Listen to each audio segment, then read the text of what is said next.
I have made 60,000 outbound cold calls. The reason that matters to you is because I'm gonna share with you my exact cold calling strategy and script that allowed me to promote 6 times at a leading software company, from a bottom level sales development rep to a senior account executive, and more importantly, increase my income from $50,000 a year to $302,000 of W-2 income at age 26. This video is broken out into 3 parts and I will be sharing my screen. Part 1 is the 8-point pipeline operating system. This system will allow you to gamify the inputs that allow you to be a more successful rep, the most important part of the video, so make sure to watch it twice. Part number 2 is the cold call money ball metrics. This system will allow you to quantify exactly how many calls you need to be making and understand how efficient you are to hit your targets. And part 3 is the actual cold call script I have used time after time. It works for any industry,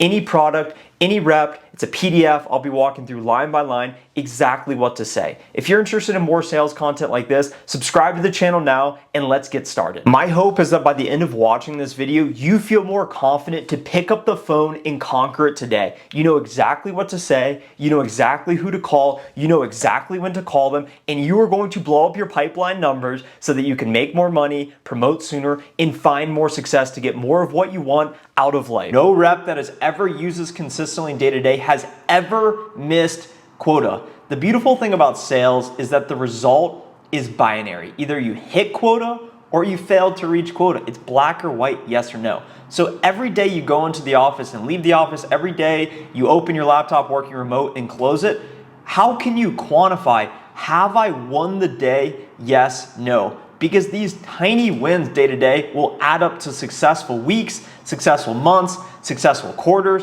and successful years. So you can't improve what you don't measure. As we start to look at the pipeline operating system, we've gamified what are the key activities that lead to success while working to generate pipeline. Beginning with adding prospects to sequence. What that means is you go identify an ideal buyer persona within one of your accounts. Maybe you're using LinkedIn Sales Navigator, Zoom Info, or another tool to find prospects that you want to contact. Every prospect that you identify and then add to your sequence, you may be using Outreach, SalesLoft, or a more manual approach. Basically identifying a prospect and deciding I'm gonna reach out to them consistently. Every one prospect, that counts as one prospect added to sequence. So per a batch of 8 total prospects, 8 different people, that would gain you 1 point. Next, correct contacts. This is a live conversation from a cold call. If you call a prospect out of the blue and they answer the phone, that is 1 point. Per 8 sent cold emails. It's of course ideal to customize the email to the best of your ability. I would expect that first sentence or 2 is a bit custom and then that final call to action is creative. The body of the cold email can be a bit more marketing, generic messaging, basically just keeping it simple, telling the prospect what you do. Per 8 emails, that's 1 point. Each meeting you set via phone, email, reference, whatever it may be, that is 1 point. Each opportunity you create, that is 1 point. An opportunity would be you set up a meeting cold with a prospect. Maybe you're an SDR, you bring in your account executive, or you're an account executive, you set up a meeting, you have that first meeting, you end up scheduling another meeting, you determine, hey, they have a pain or a problem our solution can solve, and they have some involvement in the decision process. That would be an opportunity created, and then you would most likely assign a pipeline value to that opportunity. And then self-development, actually sitting down, reviewing a video like this, reading market news, industry trends, etc., etc. 30 minutes of real self-development. You don't want to cheat yourself on this. That is 1 point. These are the different ways to gain points. So as you start to look at this in practice, okay, so I'm gonna reset this back to 0 so you can see it. Let's say we go in, we add 8 prospects to our sequence. That's 1 point. Let's say we make 100 cold calls that day and we have 4 live conversations, 4% answer rate, not great. Okay, 4 points. We don't send any cold emails because we're just not feeling it that day. We put it off to the end of the day and we just don't get to it. But you know what? We actually were able to set a single meeting while making those cold calls, which was ideal. We happened to have an existing meeting on the calendar that day that did convert to a qualified opportunity.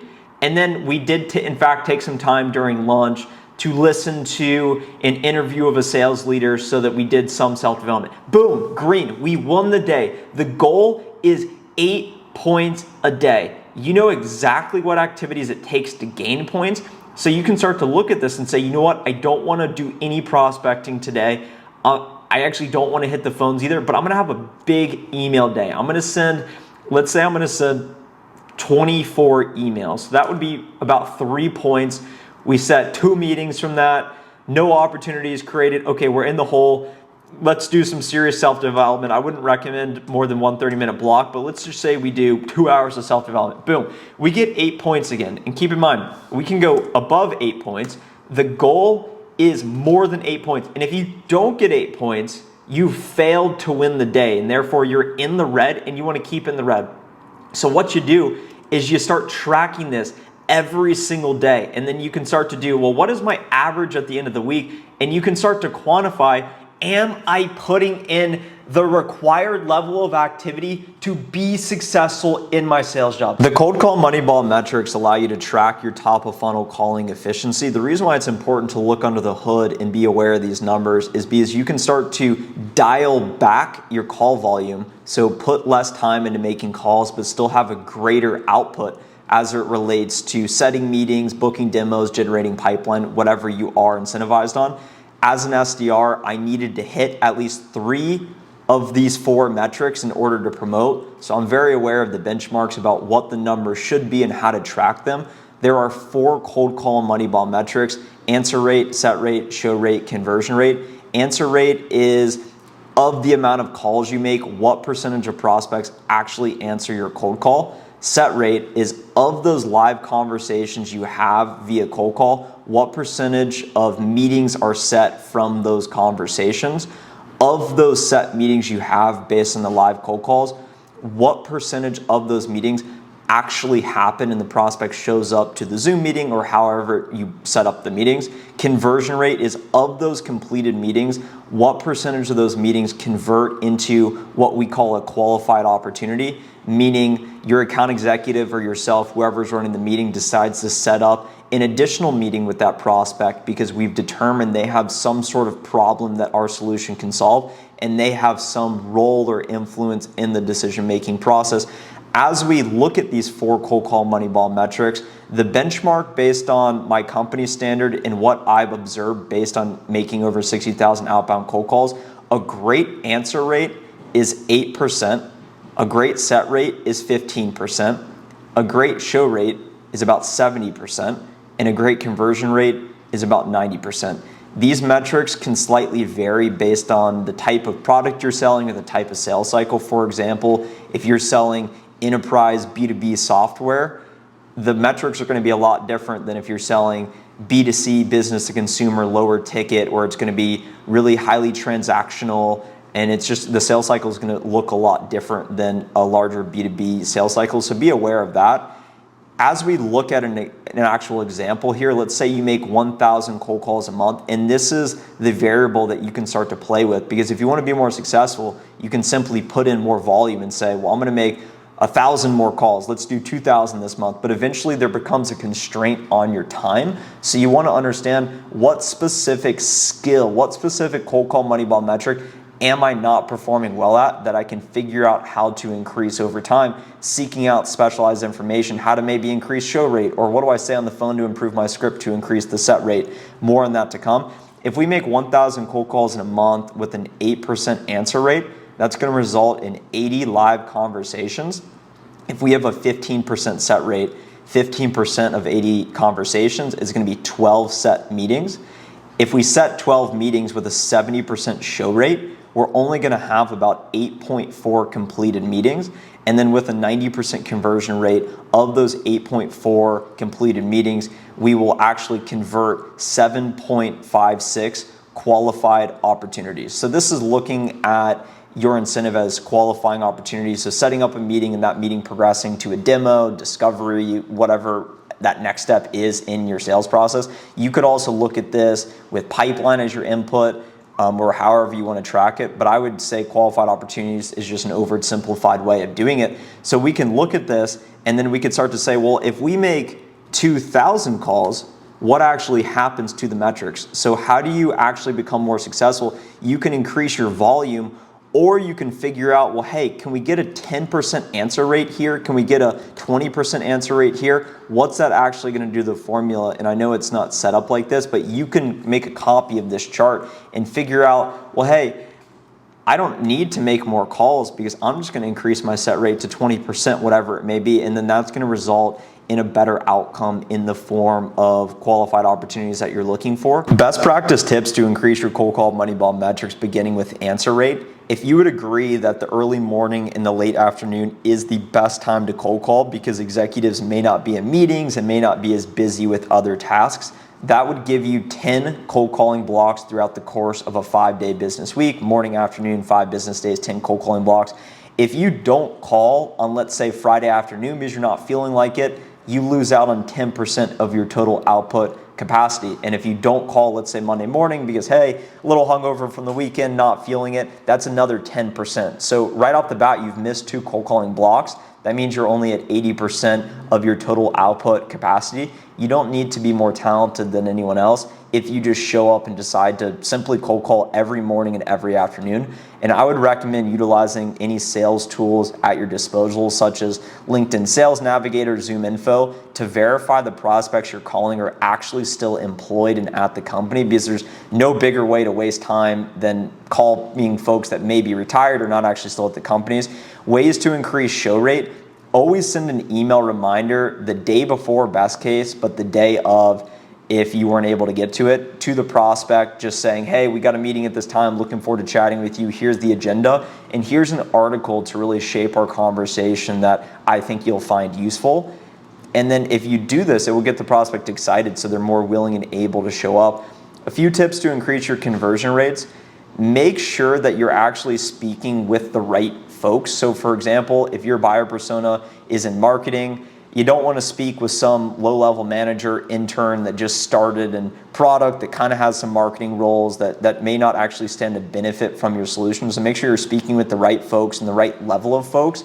For example, as my quota increased as the senior account executive, I would only call on VPs and C-levels because I knew I needed to get a high deal size, and it was just more challenging to get that sales cycle started with lower level folks because I would need to then multi-thread and get them to involve their bosses. So I just wanted to start with the bosses. And if it was a more strategic account, of course, I would do bottoms up, maybe some auto emails in addition to calling the higher level. And do a bit of research on your prospect or your company. I wouldn't recommend this before every call, but just have a general understanding of what the company does, how they make money, their industry, so that you can perhaps pull out some examples on the phone. Hey, well, we work with these 3 other hospitality brands, and this is the outcome that they see that you're gonna recognize as a result of our meeting. The purpose of cold calling is ultimately to sell time. You are calling prospective buyers who you believe can benefit from your solution with the intention of giving them just enough value to pique their curiosity to believe that your solution can help them be more successful, and then agree to another meeting with you. As you think about what to actually say on the call to convert meetings, I always start out with, hey, this is Trent from insert company name. How are you? Or how have you been? Think about the Jake from State Farm commercial. It's super catchy. And I always thought, well, hey, let me try and sound like that on the phone. Hey, this is Trent from insert company name. How are you? The prospect is usually gonna say, who is this? I don't accept solicitation calls. Are you a telemarketer? The reason I ask how are you is because, one, it humanizes the conversation, it allows you to quickly open, and it gives you a peek inside the world of that perspective. Clearly they're busy, they probably have 50 emails to respond to, they have to create 2 proposals, someone on their team may have just quit and they want to get to happy hour early or go to their kid's soccer game. The last thing they want to do is be called out of the blue, but you need to realize that you're interrupting their day. And when you ask them, how are they? If they say, I'm okay, and they don't ask you how you are, that's a signal that you need to immediately get into your script. If they say, I'm doing well, how are you? That is a very positive signal because it means that you then have the permission to go into your talk track. The first sentence I say on my talk track, the reason I'm calling you specifically is because you lead the HR vision and strategy at XYZ company. I work with other HR leaders like yourself who are interested in programs and strategies to improve employee retention and stay connected with their employees. What you want to do here is you say, the reason I'm calling you is you want to make an assumption as to what they care about based on their unique role. So assuming we're calling an HR leader, hey, you lead the HR vision and strategy at insert company name. This immediately leads them to believe that you've done at least a baseline level of research, and then you make an assumption as to the value your solution can offer them, thinking about, well, hey, what do they actually care about and what are they trying to solve in the role? And then once you give them that value, it validates what you are trying to sell, and it's going to show them that you actually have the capability to understand their world and help them. So I would then go in to ask a question just to validate further and try to do a bit of qualification. How do these priorities, how do these outcomes resonate with what your team is focused on today? This is a broad leading question playing into how your solution will be relevant to them. And oftentimes I hear a response like, ugh, of course that's something I care about, or, oh, I'm sure you know the answer to that. And it's almost a funny question to ask because you're trying to get them to say yes. And most likely they're gonna assume yes, but then they're gonna give you some sort of objection like, hey, we have something in place today, we don't have any budget, now is not a good time, da da da da da. And there's all sorts of objections we can work to overcome. But just one example of this is, hey, I figured you had something in place. We help other companies in your space to close employee experience gaps and drive greater business impact through helping you take action. All you want to do here is to demonstrate a succinct value prop and outcomes that your prospect will care about, and then you immediately go into the ask for their time. We want to simplify and condense the cold calls. Being that you value programs like these today, because they've already validated, hey, we have something in place.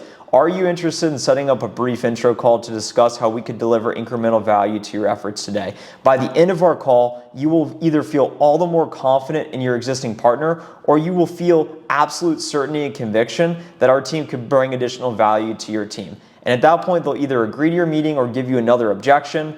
And there's all sorts of different routes we could take it. If you found value in today's video and want to download any of the systems I shared with you here today, I have linked my Conquer the Cold Call course down in the description below. Over 500 sales reps have purchased it. You can go look at the feedback on the page. Transformative results of reps finding more success, increasing their income, getting more promotions, and ultimately feeling more confident to destroy the phones.